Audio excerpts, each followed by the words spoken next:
partie de l'effondrement. Il se dit qu'il y a des gens là qui sont morts. Et bon, il y a des gens qui sont morts. Il y a certains aussi qui sont sortis. Bonjour, chers internautes. Pour ceux qui ne me connaissent pas, moi c'est l'ingénieur Wilfried Foucault de Berafo BTP.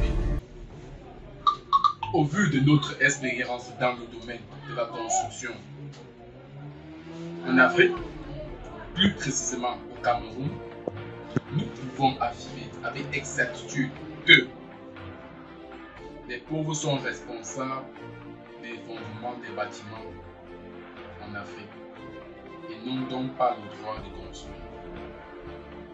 Quand je parle de pauvres ici, il s'agit pas forcément des pauvres, la pauvreté matérielle, mais plutôt de la pauvreté intellectuelle. Vu que l'Afrique souffre énormément de la pauvreté intellectuelle, il est inadmissible que un monsieur soi-disant un maître d'ouvrage africain,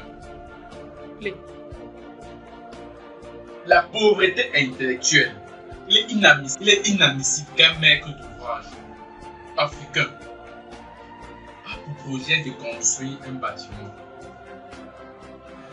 R+4-3, même si ce n'est qu'un plombier, a le devoir pour sa sécurité de son bien et des concitoyens africains de faire appel aux professionnels.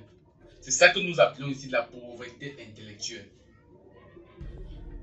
Quand vous êtes profane dans un domaine et que vous vouliez avoir un service, il va de soi de contacter les professionnels de ce domaine. Par ricochet, dans le même domaine de la santé, c'est la raison pour laquelle le gouvernement s'inflige et brûle les médicaments en route. Parce que les Camerounais, plus précisément les Camerounais, vu que nous sommes au Cameroun, sont assez idiots, si je peux me permettre, pour laisser les pharmacies et aller dans la rue acheter des médicaments. C'est ainsi que nous retrouvons dans nos hôpitaux des cas d'intoxication. Pareil que dans le domaine de la construction. C'est ça que nous appelons la pauvreté intellectuelle.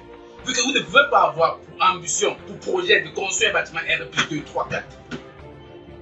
Vous prenez sur vous d'aller ramasser les techniciens au quartier pour le faire.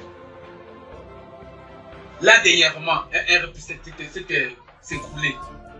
Voilà Bonanjo. Net, un immeuble de 7 étages s'effondre au quartier Bonanjo avec plusieurs occupants. C'est l'objet d'un post de Cameroun Info. Net sur sa page Facebook. Là, ça pousse à la réflexion. C'est vrai que dans le domaine, il y a beaucoup de charlatans. Mais il va de la responsabilité du maître d'ouvrage, du promoteur du projet, de se rassurer de la compétence de l'entreprise ou l'ingénieur chez qui il confie son ouvrage. Vous avez sur Internet la liste des ingénieurs alors. Vous pouvez vous amuser à aller sélectionner un ingénieur là-bas pour être sûr que le monsieur que j'ai en face de moi est effectivement un ingénieur. Loin de là, aujourd'hui nous avons plusieurs centres de formation qui outillent techniquement et moralement nos jeunes qui sortent des différentes écoles de formation. Les outils moralement sous-entend qu'un jeune ne peut pas prendre une certaine responsabilité sans consulter le spécialiste. Je vais toujours prendre l'exemple d'un médecin. Quand vous arrivez pour consultation, un médecin généraliste vous consulte. Mais en fonction de votre mal, il vous renvoie vers un spécialiste. Ce que j'appelle la moralité des différents professionnels que nous avons aujourd'hui. Par exemple, à Berafo Academy, vous ne pouvez pas voir un jeune sortir, on lui confie un RF10, bien que, étant ingénieur, il prendra ça sur lui de dimensionner cela seul. Non, nous les avons appris le travail en équipe pour limiter le maximum possible ce genre de catastrophes. Tout se passe dans la nuit de dimanche à lundi. Au premier niveau, une coopérative.